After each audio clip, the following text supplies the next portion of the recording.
This model of a DNA molecule, deoxyribonucleic acid, helps to contemplate the complexity and simplicity of molecular biology. The double-stranded helical DNA molecule acts as a chemical blueprint for the structure and metabolism of cells.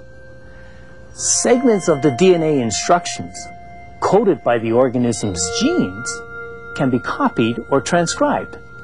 Just like this blueprint for these sailboats can be photocopied and smaller segments sent to different manufacturers. The DNA copies are chemically encoded strands of RNA, which direct the sequence of amino acids in protein synthesis. New proteins are involved in the expression of the thousands of specific traits, which we see as the organism's phenotype, like eye, hair, and skin color.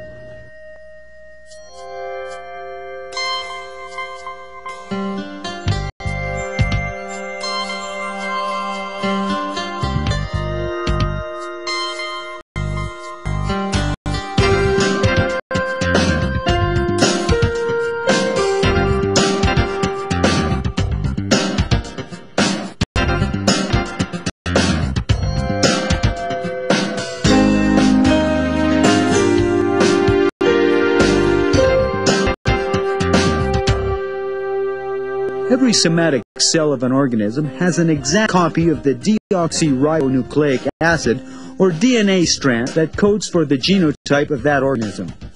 It looks like this. In another program, you saw DNA replicate and form identical daughter strands ready to separate during cell division. In this program, you see DNA uncoil at one segment or gene. Each segment or gene is used as a template for the transcription of a strand of RNA, or ribonucleic acid. Models will be used to simulate the transcription process. You'll also learn about Beadle and Tatum's work on DNA and protein synthesis. And finally, you'll discover the many roles messenger ribonucleic acid, or mRNA, play in the cell.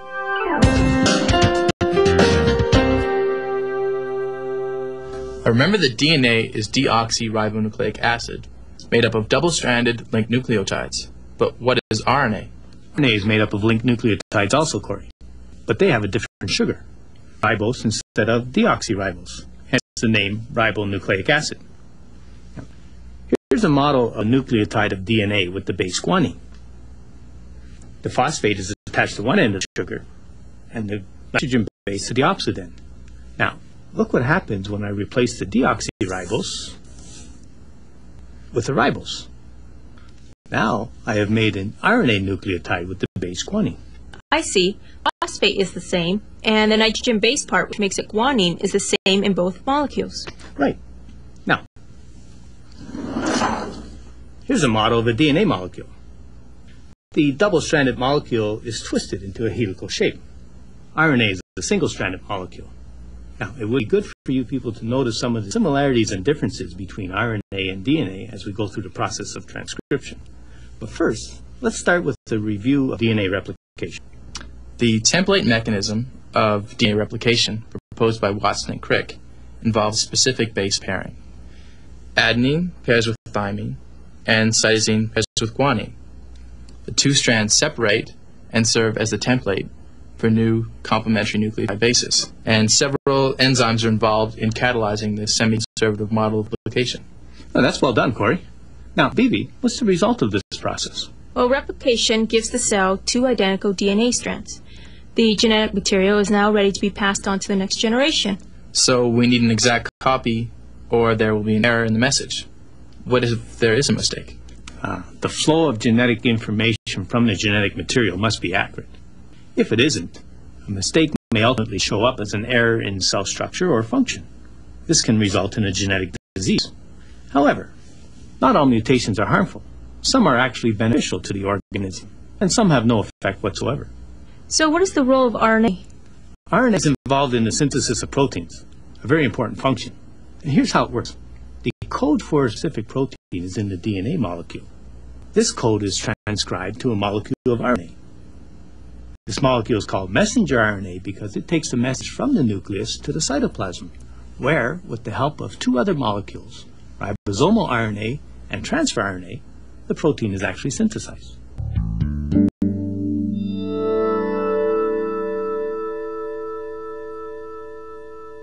Here's how transcription works. Instructions are sent to the ribosomes in the cytoplasm to synthesize a specific protein, say to repair a damaged part of a cell membrane. The two strands of DNA uncoil like this. An enzyme called RNA polymerase attaches itself to a portion of one strand called the promoter or initiator sequence. This is where transcription begins. RNA nucleotides are present in the nucleoplasm. They differ from the DNA nucleotides by having a ribose sugar instead of a deoxyribose sugar. The RNA sequence of nucleotides are guanine, cytosine, adenine, and uracil. Uracil? I was expecting thymine. I see you've remembered your base pairs from DNA. Thymine does pair up with adenine in DNA, but thymine is not found in RNA. RNA has a chemically similar base uracil as one of its nitrogenous bases. Okay, so instead of thymine, RNA has uracil. Uracil pairs with adenine. So do guanine and cytosine still pair up? Yes. So let's see. Your sequence of DNA bases, AGT, TAC, CGA, would code for RNA bases. U for uracil goes with A adenine. C for cytosine go with G guanine. A with T, A with T, U with A, G with C, G with C, C with G, and U with A. So why aren't they staying linked? As the nucleotides pair up with the bases along the DNA strand, the RNA enzyme polymerase links them to each other and separates them from the strand. That way they're linked in the right order. Now the enzyme reaches a termination code, which indicates the transcription process is over. The new RNA strand, Messenger RNA or mRNA, leaves the nucleus. The DNA reforms using the original hydrogen bonds with the nucleotides on the opposite strand. That's pretty amazing.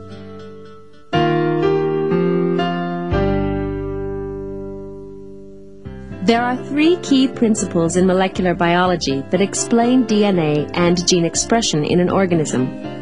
First, the synthesis of DNA occurs during DNA replication.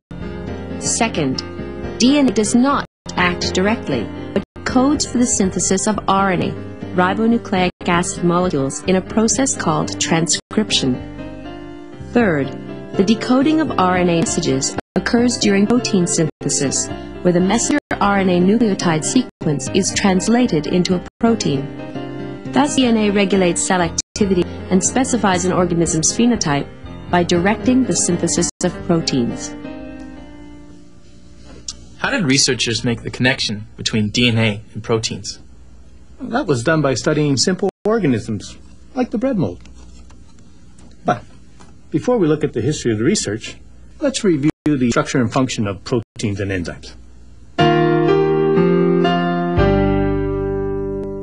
Proteins are the building blocks of life. These structures are made up of amino acids. The amino group, NH2, is characteristic of all amino acids. The other elements, carbon, hydrogen, and oxygen, are also found in all other organic compounds. There are 20 different amino acids.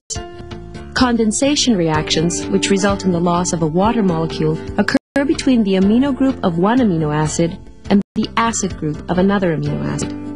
This results in the formation of a peptide bond. When 3 or more amino acids are bound in this way, they are referred to as a polypeptide chain. All proteins consist of polypeptides. Some proteins play a role in initiating or speeding up chemical reactions in an organism. This catalytic role defines the protein as an enzyme. So, all enzymes are proteins, but not all proteins are enzymes. The structural components of your cell membranes, hair, and fingernails are made up of proteins. Hormones such as insulin are also specialized proteins. So this bread mold has structural proteins made up of polypeptide chains, and enzymes made up of different specialized polypeptide chains. Right. Now let's look at the research that led to our current understanding of the relationships between DNA and proteins. George Beadle and Edward Tatum did their groundbreaking work in the 1940s. They had been studying the metabolic pathways in a bread mold called Neurospora crassa. Given a nutrient-rich medium, the Neurospora can synthesize everything it needs. Beadle and Tatum hypothesized that if genes produce the enzymes necessary for metabolic processes, then a mutation in a gene should alter the enzymes and make those metabolic processes impossible. With this in mind, Beadle and Tatum irradiated fungal organisms with X-rays and then observed the effects. They found that if all the necessary amino acids were in the nutrient medium, the molds grew normally. If some were missing, some of the organisms could not produce the necessary amino acids, while other irradiated mutants could. Further studies showed that different mutants were blocked at different points along the metabolic pathway. The block came about because the enzyme needed to catalyze that step wasn't being produced in the mutant, so one gene seemed to be related to the production of each enzyme. One gene, one enzyme hypothesis was developed several years ago, classical genetic tools in Neurospora. And we now know that the concept is correct, it's just that we have to put it into context of what we know about the molecular biology of genetics today. If we take a whole chromosome, and this is one of a homologous pair, and we take in the center of that, there's one strand of DNA, and if we were to enlarge this small section, and we'll call that location a gene, if we take that section of DNA, we all know that there's the double helix, which is a double-stranded molecule. This is our DNA molecule, and it's that single gene.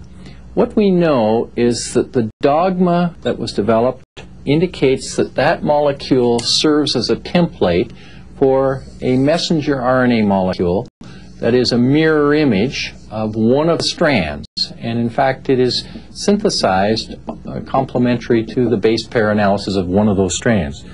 And this messenger RNA molecule then goes out into the cytoplasm of a cell, and the directions are read like a computer program by what we call ribosomes in the cell. And directions of this messenger RNA molecule are actually read in such a way that we end up with a peptide. And a peptide, when it becomes mature, will get some secondary and tertiary structure so that it ends up as a molecule that in gross terms we call a protein. So in fact, we have a single gene that ends up with a single enzyme or a single protein. But we now know what the processing is. And as a result of the work on reverse transcriptase that earned David Baltimore and Howard Tenman a Nobel Prize, we now know that the dogma says that this arrow has to go backwards because certain retroviruses, their genetic material is RNA, and in fact they go into a cell and make a DNA molecule which is then subsequently reversed back. Gene defects, as we know them, go right back to this double helix. And in a double helix we have a certain base pairing that occurs between the two strands. And when an accident happens, as it happens on a regular basis, we have a replacement. We call a mutation. Now, most mutations that occur due to ionizing radiation, due to other types of chemical reactions or exposure to ultraviolet, a whole range of chemical carcinogens, those mutations are repaired in your cell. However, some of them are not. And those that are incorporated into your germline and passed on to your children are the basis of genetic disease. And that simply means that there's some altered base sequence in the steps of the DNA ladder are changed in such a way that the molecule may function in a different way, or it may not function at all.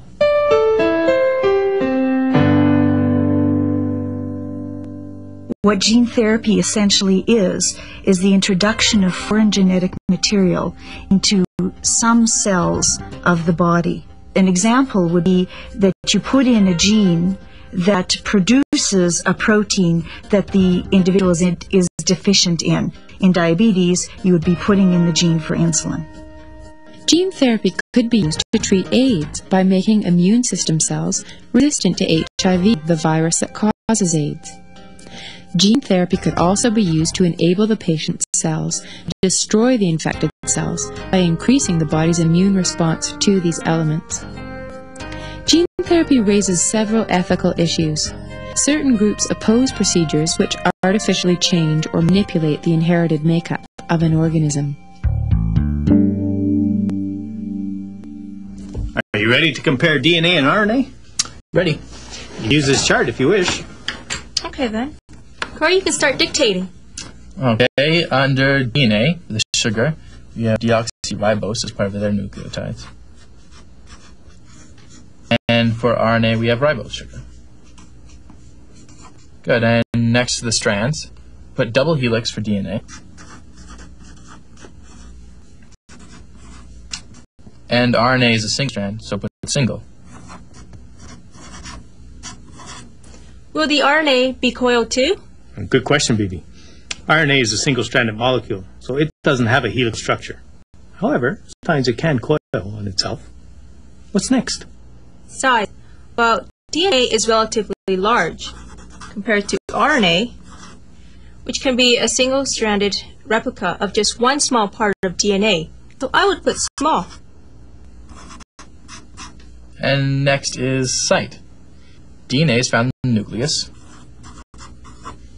and RNA is made in the nucleus, then goes to the cytoplasm and the ribosome. But what do you mean by type? For our purposes, DNA is DNA. But you know that there are 3 different types of RNA. Right. Messenger RNA, transfer RNA, and ribosomal RNA. Right. And the 3 of those work together to ensure that the proper protein is synthesized in the cells. But isn't there another difference in the nitrogenous bases? Good observation, Corey. The DNA has guanine pairing with cytosine and adenine pairing with thymine. And in RNA, guanine is still paired with cytosine, but adenine is now paired with uracil. That's a good comparison, gang. I think we've hit all the major differences here. Now, do you have any questions? Yes. How does the messenger RNA know when to start coding from the DNA molecule? There are specific sequences of nucleotides in the DNA molecule. Sequences of nucleotides which signal the start of transcription are called promoters. Promoters tell the RNA polymerase where to initiate the transcription process. Other nucleotide sequences called terminators signal the end of transcription. After mRNA leaves the nucleus, it travels to a ribosome which is made up of rRNA, or ribosomal RNA, and other proteins. Protein synthesis will occur with the help of tRNA, or transfer RNA. The tRNA works with mRNA to ensure the proper sequence of amino acids in the formation of a protein. You'll see that process in the next program. Messenger RNA seems to have a key role to play in determining the regulation of gene expression.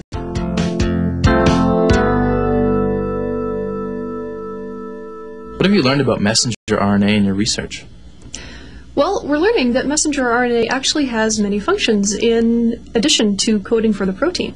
For example, different parts of the RNA are now known to contain information that localizes the RNA within the cell and also controls where and when it can be translated, and can also be involved in the control of the RNA turnover, so how fast the RNA is cleared from the cell.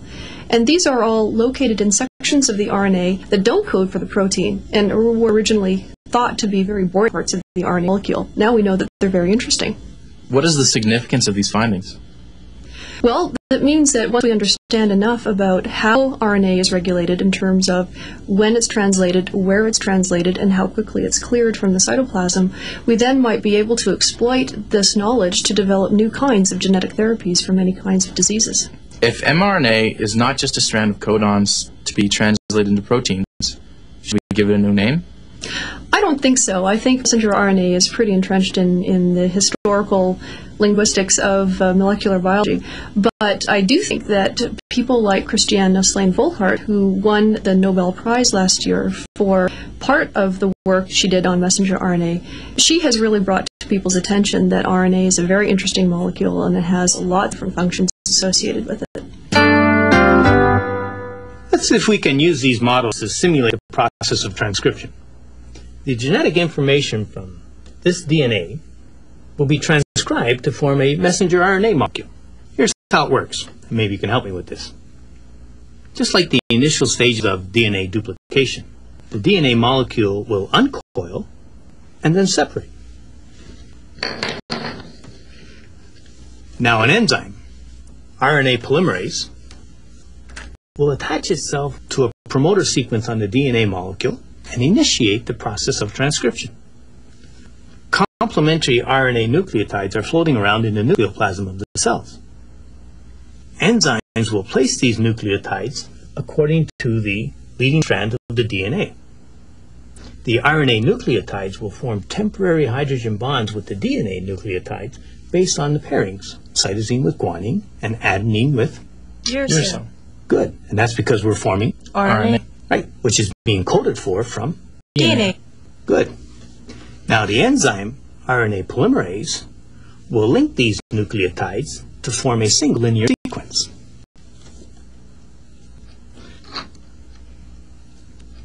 Now the synthesis of messenger RNA is initiated by enzymes and transcribed from the DNA molecule. It is processed into a single strand of nucleic acid by the enzyme RNA polymerase. RNA polymerase continues transcribing until it reaches a terminator sequence. The terminator sequence signals the RNA polymerase to stop transcribing and to release the messenger RNA molecule. Then the DNA molecule reforms.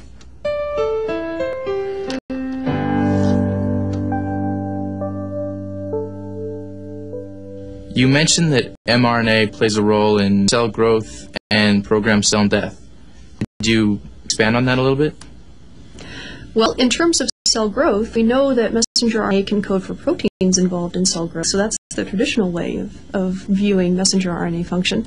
We also know now that there are functions in RNA, like control of the turnover of RNA, that can be very important in control of cell growth.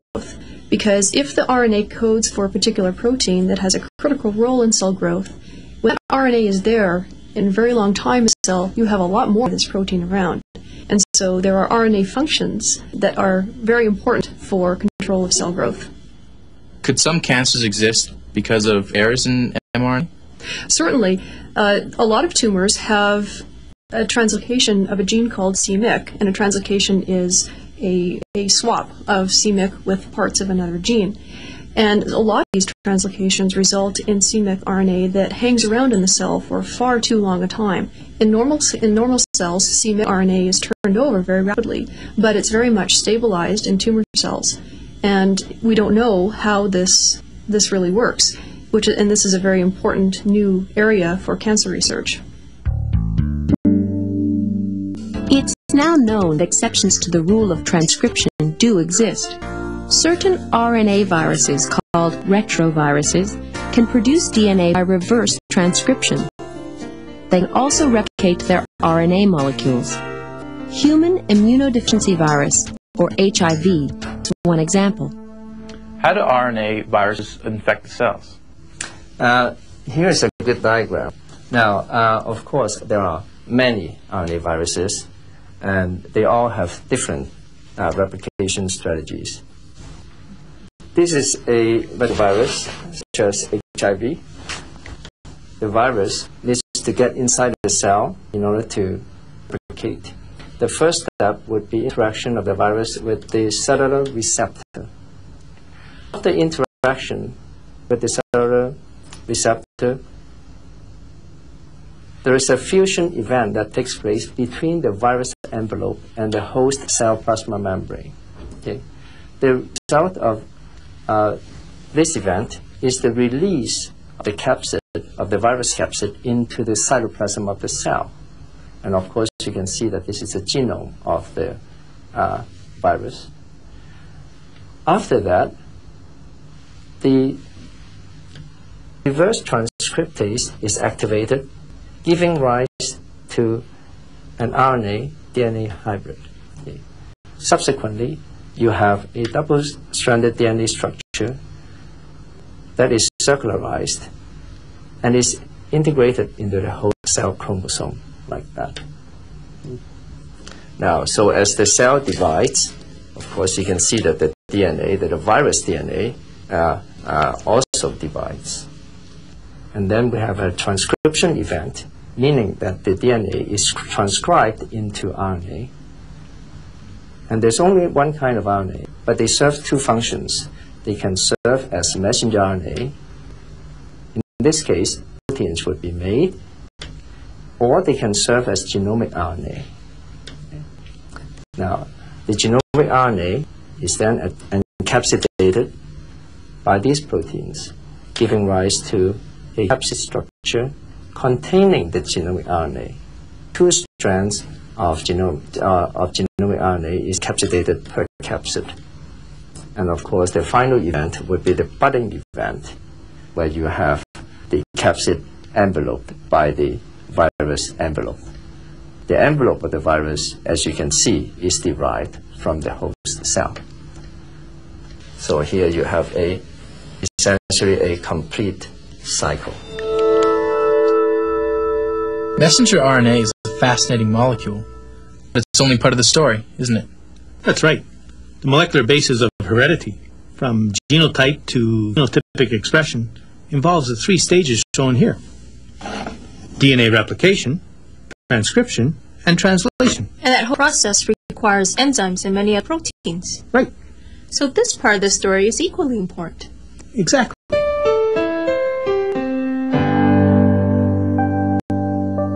Many different parts have been assembled from a blueprint to create this fully functional cell board.